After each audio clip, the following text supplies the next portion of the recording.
Hello बच्चों, कैसे हो आप लोग। मैं आपकी Renu ma'am. Acknowledge series by Amit प्रकाशन, राष्ट्रभाषा भाग 7 पाठ 7।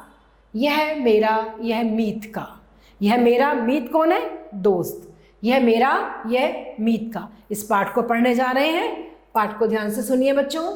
हमारे शिक्षक, लेखक क्या करें, हमारे जो शिक्षक थे उन शिक्षकों में से थे जिन्हें हार्ड स्टॉक मास्टर की जो बहुत ही डिसिप्लिन्ड है ना, बहुत ही अनुशासन प्रिय होते थे, उनके डर से हम लोग रोज का पाठ रोज याद कर लेते थे। फिर भी 2-3 बालक ऐसे थे जो न कुछ याद कर पाते थे, न बताई हुई विद्या को याद करते थे। अगर गुरुजी कहते थे, टीचर कहते थे ये याद कर लो, तो वो बिल्कुल नहीं करते थे। और लेकिन थोड़ा बहुत लिखने का काम, रिटन वर्क अगर दिया जाता था तो वो थोड़ा बहुत पूरा कर लेते थे। अध्यापक ने उनके लिए एक तरकीब सोची कि कैसे इनसे काम कराया जाए, और वो कहानी जिसे मैं आज तक लेखक कह रहे नहीं भूल पाया, जो उनके अध्यापक ने सुनाई थी, वो सुनाई उन्होंने कहानी। किसी गांव में 2 बालकों में बहुत गहरी दोस्ती थी।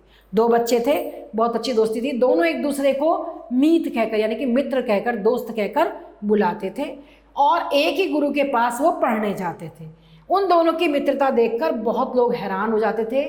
ठीक है, एक गरीब माँ बाप का बेटा था, न खाने के लिए कुछ धन था उसके पास, न पहनने के लिए कपड़े थे, और किताब कॉपी की चर्चा तो दूर की बात थी। और दूसरा जो था वो बहुत धनी व्यापारी का पुत्र था, उसका घर सब तरीके से भरा पूरा था, और उसके साथ ही उसके पास अपने मित्र के लिए एक दिल भी था। अमीर भी था लेकिन उसके पास एक दिल भी था। इसी हृदय की प्रेरणा से एक दिन वह अपने पिता के सामने गया, वो अमीर जो दोस्त था, और कहने लगा कि पिताजी, यदि दरिद्रता के कारण मेरा मित्र पढ़ लिख नहीं सकता तो मैं भी नहीं पढ़ना चाहता। देखो कितनी बड़ी बात है। ऐसा कोई कहता है क्या? नहीं कह सकता। लेकिन उसने कहा कि पिताजी, अगर गरीबी के कारण मेरा मित्र नहीं पढ़ पा रहा है तो मुझे भी नहीं पढ़ना, उसकी तरह मैं भी अनपढ़ और दरिद्र गरीब ही रहूँगा। इस प्रकार उसने अपने मित्र के खाने पहनने और पढ़ाई लिखाई के सारे खर्चे की व्यवस्था अपने पिताजी से करवा ली। उसके पिताजी ने उसके दोस्त की सारी व्यवस्था कर दी। कुछ समय बाद, वर्षों बाद, पढ़ लिख कर दूसरा बालक अपने व्यवसाय में, अपने बिजनेस में अपने पिता का हाथ बटाने लगा। लेकिन अपने मित्र को वे सारे खर्च दिलाता रहा, सब खर्च देता रहा, जिससे वह निरंतर प्रोग्रेस करता रहा, प्रगति करता रहा। आगे चलकर वो गरीब बालक क्या हुआ, राजनीति, धर्मशास्त्र, अर्थशास्त्र, इतिहास, साहित्य, ज्योतिष, अनेक विद्वाओं का प्रकांड पंडित बन गया। कौन?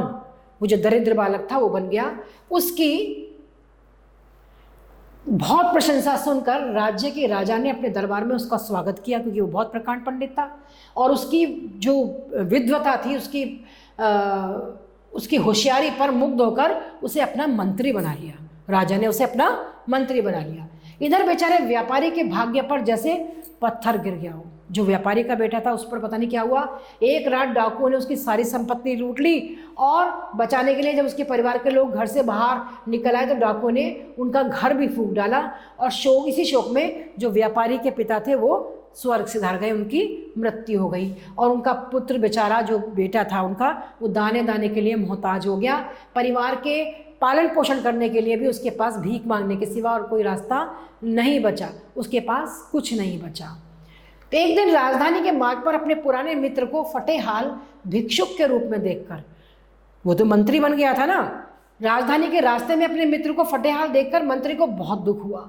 वो उसे अपने घर ले आया, मित्र के परिवार को भी उसने बुलवा लिया, कुछ दिन खिलाया पिलाया। एक दिन व्यापारी मित्र बोला, इस तरह हम कब तक तुम्हारे मेहमान बने रहेंगे, मुझे कुछ धन उधार दे दो, मैं फिर से व्यापार शुरू करूंगा। राज्य का मंत्री होते हुए भी उसके मीत ने इतना धन एकत्र नहीं किया था जिससे वो अपने मित्र की सहायता कर सके। उसके पास इतना धन नहीं था, मंत्री जो बन गया था। कुछ पल सोचते रहने के बाद मंत्री ने व्यापारी से कहा, परेशानी जब आती है, विपत्ति, उसमें तो घबराते नहीं है बिल्कुल भी। हमारे महाराज प्रत्येक पूर्णिमा पर मांगने वालों को कुछ ना कुछ दिया करते हैं। जो याचक सबसे पहले सामने आता है मांगने वाला, वो उसको क्या करते हैं, 100 मुद्राएं देते हैं।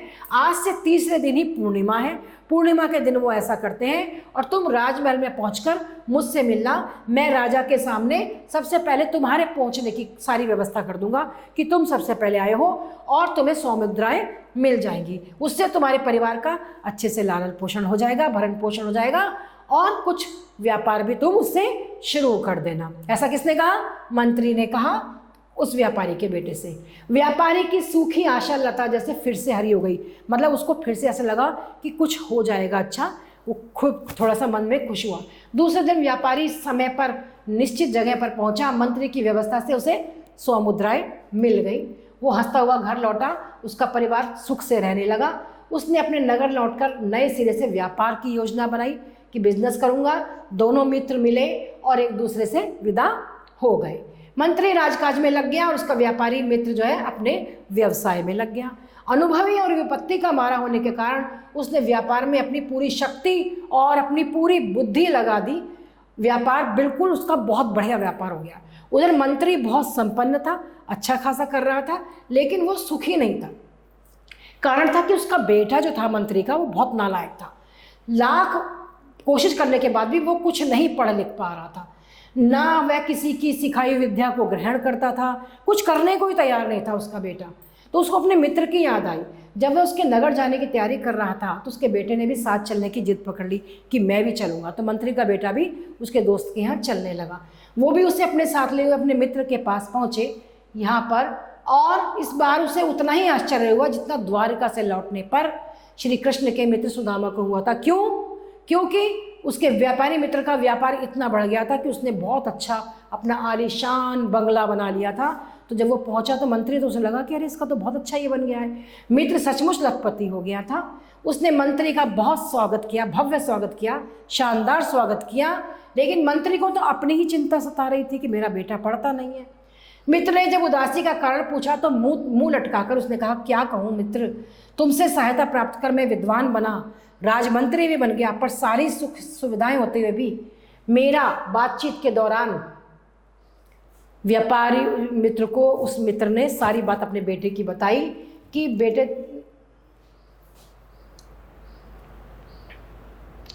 मेरा, उसने बातचीत के दौरान व्यापारी मित्र ने मंत्री मित्र पुत्र के बारे में सारी बातें जानकर उसके पुत्र से कहा, बेटे तुम जानते हो कि 5 वर्ष पहले मेरा क्या हाल था? क्या हाल था मेरे? हाँ, आप एक दरिद्र मांगने वाले थे, उसने कहा लड़के ने। तो उसने कहा शाबाश, अब ये बताओ कि मैं लखपति कैसे बना? तो उसने कहा मुझे नहीं मालूम। तो उसने कहा, व्यापारी मित्र ने, मैं बताऊं? तो उसने कहा बताइए। तो उसने कहा कि तुम्हारे पिताजी की सहायता से मैंने 100 मुद्राएं राजा से याचक बनकर मांग कर ली थी, भिखारी बनकर, और उससे मैंने व्यापार शुरू किया। और बाद में व्यापार में मैंने अपनी पूरी शक्ति, पूरी भक्ति और पूरी बुद्धि लगा दी अपनी, और मुझे फिर व्यापार में लाभ होने लगा, मेरा व्यापार बढ़ने लगा। और हर बार मैं लाभ के 2 भाग करता हूँ। लाभ के जो मुझे प्रॉफिट होता है उसके 2 भाग करता हूँ। एक मैं कहता हूँ यह मेरा है, और एक मैं कहता हूँ ये मेरे मित्र का है, और मैं दोनों भागों को अलग अलग करके व्यापार में लगा देता हूँ। इस तरह व्यापार मेरा बढ़ता चला गया और मेरा लाभ बढ़ता चला गया। क्या समझे तुम? मैं ऐसे करने लगा। मंत्री का बेटा हकलाने लगा। व्यापारी ने उसे प्यार से चूमते हुए कहा, बेटा अगर इसी तरह तुम भी एक ज्ञान को, एक एक विद्या और गुण को अपना समझ लो और अपने लिए तथा अपने मित्रों के लिए दिल और दिमाग में रखते जाओ, 6 वर्षों में तुम क्या बन जाओगे पता है तुम्हें? कि तुम भी सोचोगे, जो विद्या बुद्धि लगाओगे तुम, वो जो गुण होगा तुम्हारा, उसको तुम अपने मित्र के लिए दिल और दिमाग में रखते चले जाओ, तो 6 साल में आप देखना आपका क्या हो जाएगा। मंत्री पुत्र मुस्कुराते हुए बोला, मैं ज्ञान और गुणों का क्या बन जाऊंगा? लखपति बन जाऊंगा। जैसे आप पैसे के लखपति बन गए, मैं गुणों और ज्ञान का लखपति बन जाऊंगा। शाबाश बेटे, तुम्हारी माँ, तुम्हारे पिता, मैं, सब लोग यही चाहते हैं कि तुम विद्या और गुण के लखपति बन जाओ। ऐसा करके तुम हमारी इच्छा पूरी करोगे। अवश्य अगली बार मैं उसी रूप में आपसे मिलूंगा, उस बेटे ने कहा, जैसा आप चाहते हैं, और मैं आज ही से अपनी पढ़ाई में लगूंगा। मुझे अब रास्ता मिल गया है, आपने मुझे रास्ता दिखा दिया। अब जो कुछ भी पढ़ूंगा मुझे वो सब याद रहेगा। मंत्री समझ गया लड़के की बुद्धि खुल गई है। उसने मुस्कुराते हुए अपने मित्र से विदा ली और राजधानी पहुंचकर उसका पुत्र अध्ययन में चौगुने उत्साह के साथ लग गया। खूब पढ़ाई करने लगा।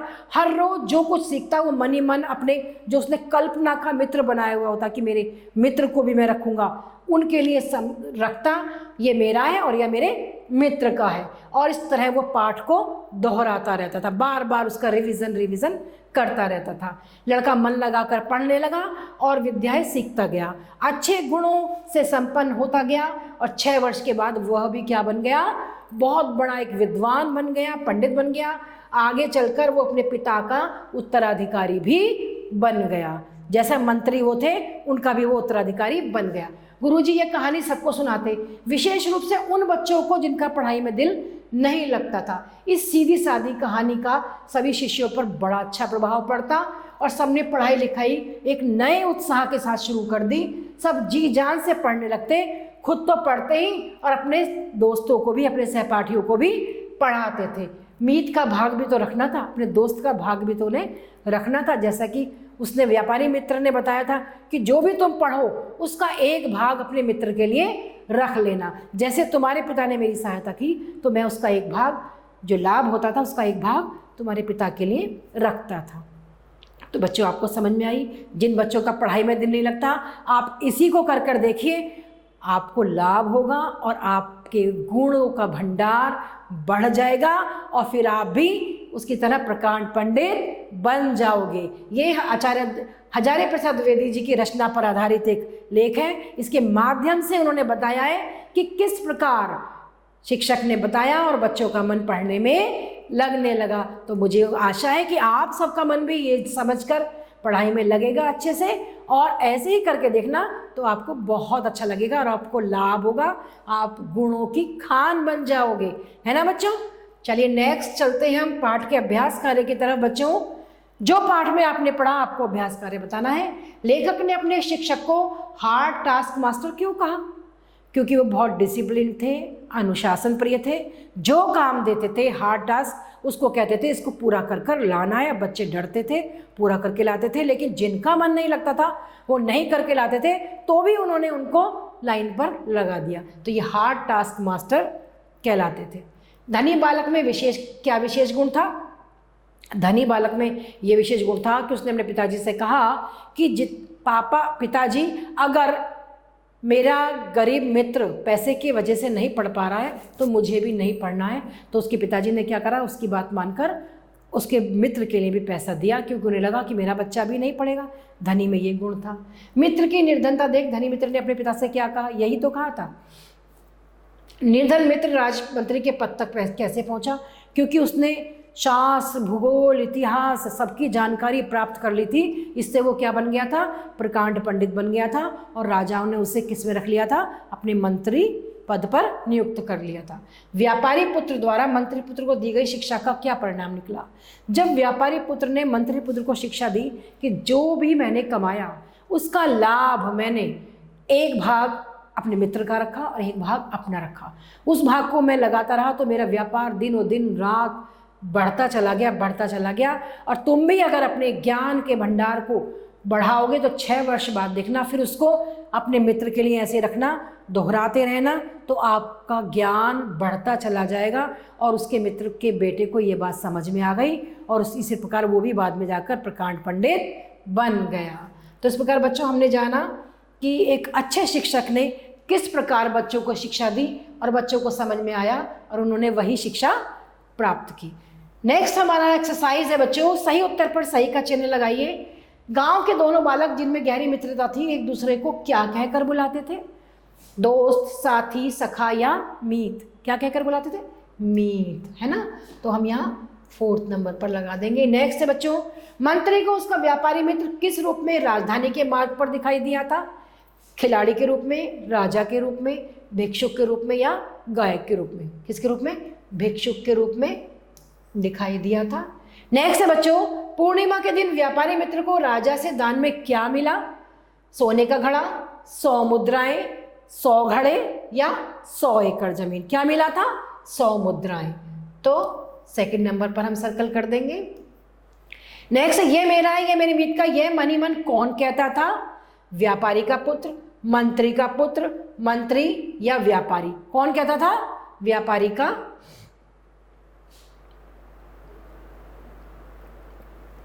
पहले तो वो व्यापारी का पुत्र ही था ना।